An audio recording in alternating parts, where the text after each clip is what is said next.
नमस्कार दोस्तों। आपके दिमाग में कई बार एक बात पहुंची होगी कि राहुल गांधी इतना गंद डाल रहा है देश के अंदर, लेकिन मोदी जी उसके खिलाफ कोई काम करते क्यों नहीं है। अब ये आदमी वो है जो 88 बार तो अपने इलेक्शंस हार चुका है। 88 टाइम्स ये मोदी जी से हार मान चुका है। क्या ये शिशुपाल की तरह 100 गलतियों की वेट कर रहे हैं हम लोग कि ये 100 गलतियां करे उसके बाद इसका वध किया जाएगा। जब मैं वध बोलता हूं, मैं फिजिकल वध की बात नहीं करता हूं दोस्तों। मैं हमेशा बोलता हूं कि जैसे महाभारत में शिशुपाल का वध किया गया था, वो वाली बात नहीं है। शिशुपाल भी एक एरोगेंट एक आदमी था। 100 चांस दिए कृष्ण ने। कृष्ण जी ने बोला कि जब तक तेरे 100 गलतियां नहीं होंगी तेरा वध नहीं करूंगा। क्या इस बंदे का, राहुल गंदगी का, क्या इसकी वेट की जा रही है कि ये 100 गलतियां करेगा, इसका पॉलिटिकल वध उसके बाद किया जाएगा?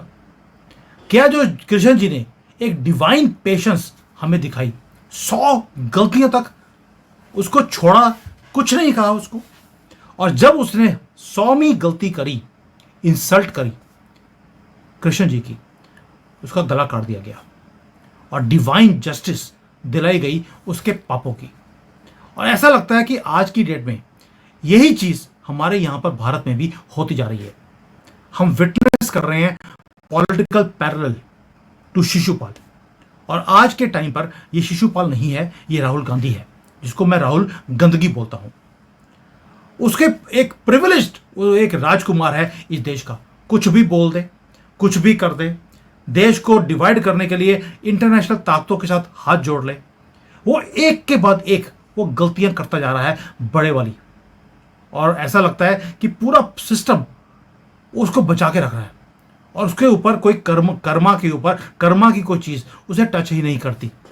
क्या प्रधानमंत्री मोदी के पास इतनी पावर नहीं है जैसे कृष्ण जी के पास थी कि वो राहुल का भी वध कर दे, या उसके 100 गलतियों की वेट कर रहे हैं? मैं बार बार पूछ रहा हूं उनको। आप मुझे बताइए, शिशुपाल को मारने के लिए कृष्ण जी ने डिवाइन एक पेशेंस दिखाई, क्या वही चीज राहुल गांधी के साथ की जा रही है? पेशेंस दिखाई जा रही है। वो हिंदुओं को गाली निकालता है राहुल गांधी, वो फॉरेन फोर्सेस के साथ मिलकर यहां पर टुकड़े करने की वो साजिशें बनाता है। चाइना जैसी कंट्री के साथ हाथ जोड़ लिए कि भाई मुझे प्रधानमंत्री बना दो, मैं अरुणाचल आपको पहले ही दिन दे दूंगा। ये सारे पॉलिटिकल मिस एडवेंचर्स, ये मेरा तो दिमाग कई बार खराब हो जाता है देख देख कर। ये राहुल गंदगी बच कैसे जाता है? और हमारा जो कोर्ट सिस्टम है वो इसकी केसेस के ऊपर डेट ही देना पसंद नहीं करता। यहां पर 100 करोड़ हिंदू रहते हैं और ये उसी कंट्री में खड़े होकर बोलता है कि हिंदू तो बेकार हैं, ये तो दारूबाज करते हैं, और ये हमारे फेथ के ऊपर हंसता है, हमारे कल्चरल जो स्पिरिचुअल बैकबोन है हमारे धर्म की, उसके ऊपर ये तंज कसता है। इनको भूखे मारूंगा ये बोलता है, जय श्री राम बोलने वालों को। और ये प्राउडली बोलता है कि हिंदू जो है वो फुल ऑफ वायलेंस है। ये हमारी मौकरी करता है और इसे मजहब लगता है प्यार का, वो लगता है इस्लाम। जाकिर नायक का मुझे लगता है ये कीड़ा है, जाकिर नायक का ये हलाला किया हुआ प्रोडक्ट लगता है मुझे तो। इसकी शक्ल भी पता नहीं क्यों, बहुत लोग ऐसे हैं जिनसे इसकी शक्ल मिलती भी है। और ये ब्लू आइड गाय इस देश का बना हुआ है, हमारा देश का जो मुसलमान है उसका भी, और जो फॉरेन फोर्सेस हैं उनका भी, जिनके साथ ये रोज रात को सोता फिरता है। वहां पर जाकर ये खुद हलाला करवा के आता है राहुल गांधी, बाहर फॉरेन फोर्सेस के साथ मिलकर, सोरो जैसे लोगों के साथ, ताकि यहाँ के देश में टुकड़े किए जाएं। और मोदी जी माफ करते जा रहे हैं। सारे चीजों के प्रूफ होने के बाद भी इसे माफ कर दिया जाता है। ऐसा क्यों? और ऐसा लगता है कि भाई इसकी जो लॉयल्टी जिसको बोलते हैं, इसने रीडिफाइन कर दी। आपको पूरे दुनिया में कोई ऐसा लीडर नहीं मिलेगा जो फॉरेन की ताकतों के साथ मिलकर अपने देश को खत्म करने की बात करे। इसकी लॉयल्टी हमारे देश के साथ कभी भी थी नहीं, लेकिन लॉयल्टी थी उन ग्रुप ऑफ ग्लोबल एलीट्स के साथ जिनका इंटरेस्ट भारत के साथ मिलता ही नहीं है। उनका इंटरेस्ट है कि भारत गरीब रहे, टुकड़े हो जाए इस देश के। उन्हीं के साथ मिलकर ये अपने मुहिम को चलाता है। वो बेशक वो लिब्रांडू हो जो वेस्ट में बैठे हैं, या वो इंटरनेशनल एनजीओज हों जो हमेशा भारत के अंदर एंटी इंडिया सेंटीमेंट्स को उजागर करते हैं। या फॉरेन की इंटरफेरेंस हो हमारे डोमेस्टिक अफेयर्स के अंदर, राहुल हमेशा उन लोगों के साथ खड़ा हुआ आपको दिखाई देता है। ये हमेशा बाहर वालों को खुश रखेगा, वहां जाकर अपना हलाला करवा कर आएगा, लेकिन हमारे देश में हमारे लोगों के साथ ये कभी खड़ा हुआ दिखाई नहीं देता। और मोदी जी हैं, इसका पॉलिटिकल अंत करते ही नहीं है। ऐसा क्या चक्कर है? ये बिलियंस ऑफ डॉलर्स इसने लूटे इस देश के। हमारा कोर्ट जो है चुप है, डेट नहीं देता है नेशनल हेराल्ड केस में। इसको रिटर्न में जवाब देने के लिए बोला है कि भाई तुमने अरबों रुपए की प्रॉपर्टियां फ्री में कैसे अपने अकाउंट में ट्रांसफर करवा ली। इन्होंने जवाब देना पसंद ही नहीं किया, ना ही करेंगे। और जो कोर्ट्स हैं, अगर ये कोई उल्टी सीधी बात बोल भी देता है तो बोलेंगे it was just bad in taste. यानी कि हमारी ढोलकियां, जो हमारे हाई कोर्ट और सुप्रीम कोर्ट के जजेस हैं, वो ढोलकियां बन चुकी हैं। जहां पर पैसों की छनछनाहट सुनते हैं वहीं पर बोलते हैं it was just bad in taste. लेकिन आज मैं ये वीडियो बना रहा हूं इन ढोलकियों के ऊपर, फिर बोलेंगे तुमने हमारी तौहीन कर दी, तुम्हें तो जेल डाला जाएगा। मैं पूछता हूं क्यों? जब राहुल गांधी उल्टी सीधी बातें बोल सकता है सारी मोदी कम्युनिटी के लिए कि सारे चोर होते हैं, तब आपने बोल दिया बैड इन टेस्ट। अगर आप जो पैसे लेकर ओपनली आप जजमेंट्स देते हैं हमारे देश के खिलाफ, और इस राहुल के तो केसेस की डेट ही नहीं मिलती है, क्या हमारी भी हिंदुओं की पेशेंस, जिसको डिवाइन पेशेंस आप मोदी जी की बोल देते हैं, क्या हमारी पेशेंस को टेस्ट नहीं किया जा रहा? और इतनी ज्यादा स्पेस राहुल को क्यों दी जाती है मोदी जी की तरफ से भी और हमारी कोर्ट की तरफ से भी? भाई इतने लंबे लंबे करप्शन के केसेस हैं, इलेक्ट्रल मैनिपुलेशन ये आदमी करता है, झूठे वादे दिए इसने कि मैं 1-1 लाख रुपए दे दूंगा, मुझे प्रधानमंत्री बना दीजिए। क्या ये सारी चीजें, और इवन की हमारी जो नेशनल सिक्योरिटी है, ढोकलाम में चाइनीज फोर्सेस हमारे देश के अंदर थी, ये चाइनीज एम्बेसी में बैठकर बोल रहा था, उनको बता रहा था कि कैसे इस कंट्री की जो गवर्नमेंट है उसे घेरा जाए, और इसके ऊपर एक भी एक्शन नहीं। क्यों बार बार मोदी जी इसकी 88 गलतियों के बाद भी 100 गलतियों की वेट कर रहे हैं? और यही सस्पेंस है कि जो मुझे लगता है कि राहुल गांधी क्या इम्यून है इस सारी चीजों के ऊपर, या इसका वध किया जाएगा 100 गलतियों के बाद। ये कोई ग्रैंड फिनाले की वेट कर रहे हैं कि पहले भारत में कांग्रेस मुक्त होगा तो हम राहुल के ऊपर कोई जिसको बोलते हैं कि काज गिरेंगे, कुछ किया जाएगा।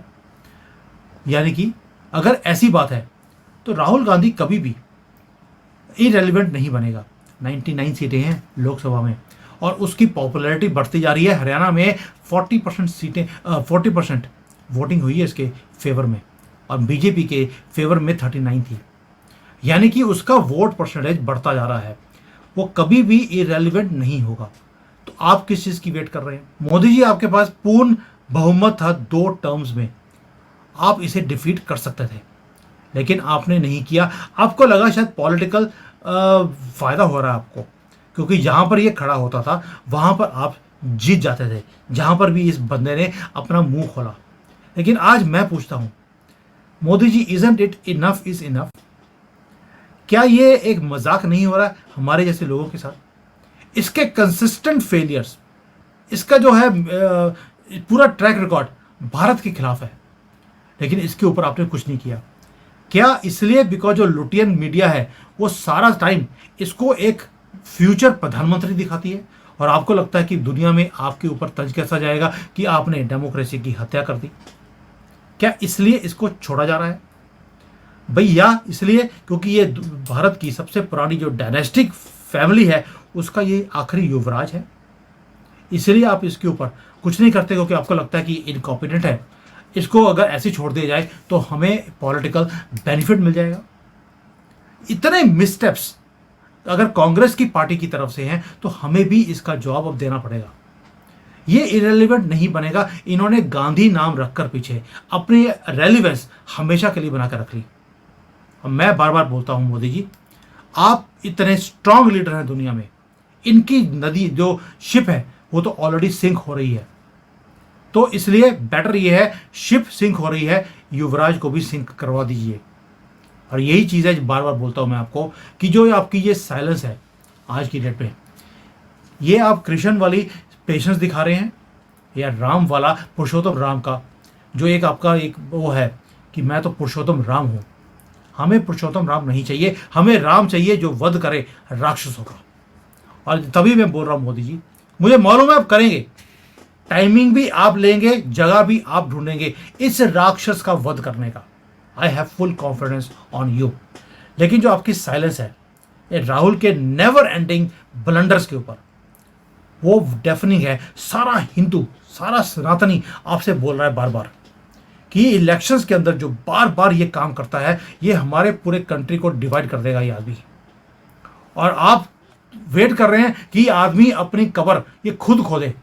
वो नहीं खोदेगा, वो आपकी कब्र खोदने के लिए वेट कर रहा है। पंजाब के अंदर आप गए थे, इसने आपको पुल के ऊपर से आप वापस चले गए।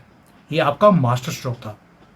अभी हम चाहते हैं आपका मास्टर स्ट्रोक वो सामने आए। ये पॉलिटिकल चेस के अंदर इसने आपको बांध दिया, आपको इसको बांधना है। जैसे कृष्ण जी ने शिशुपाल को बांधा, उसे गलतियां करने के लिए मजबूर किया और उसने गलतियां करता गया। उसको लगता था मेरा ये कृष्ण जी क्या कर लेंगे। राहुल को भी ये लगता है कि आप इसका क्या कर लेंगे।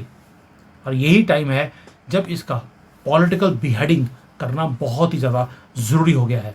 वरना ये ऐसे काम करने वाला है जो, जैसे इसकी स्पीचेस क्लूलेस होती हैं, बाद में ये ऐसा काम करेगा कि यू विल बी क्लूलेस कि मैं अब क्या करूं। इसने गंदा काम इतना कर दिया है, पूरे भारत में ये जिहादियों को इकट्ठा कर रहा है। और मैं बार बार बोलता हूं, आपको अपने ओपोनेंट को ख़त्म नहीं करना, जो ये राक्षस बन चुका है इसे ख़त्म करना है।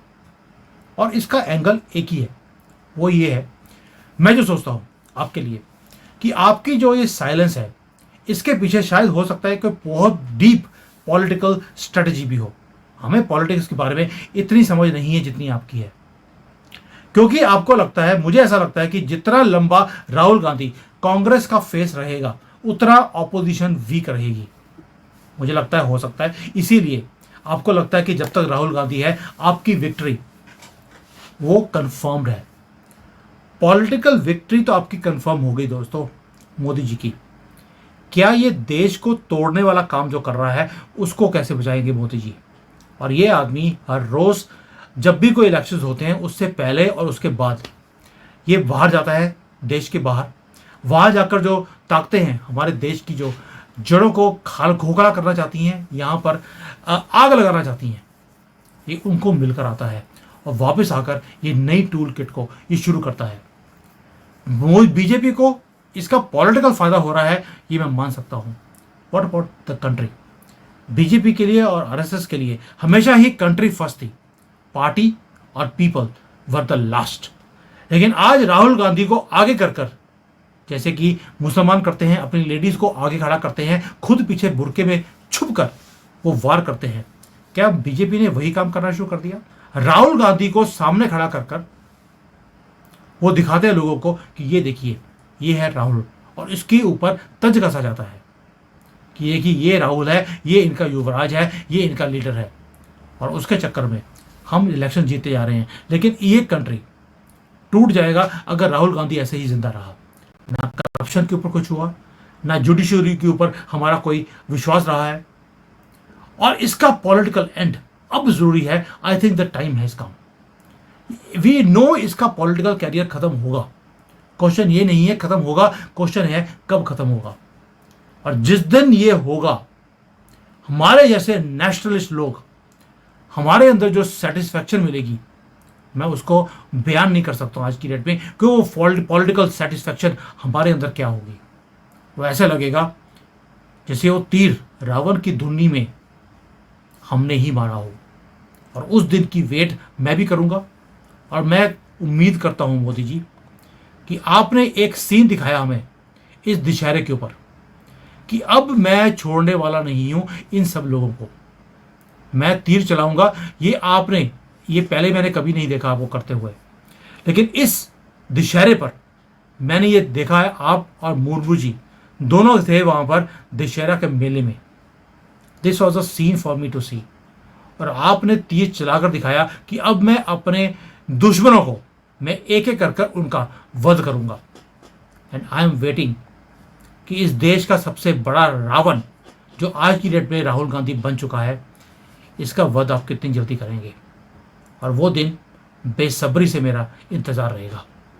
जय हिंद, वंदे मातरम एंड जय श्री राम।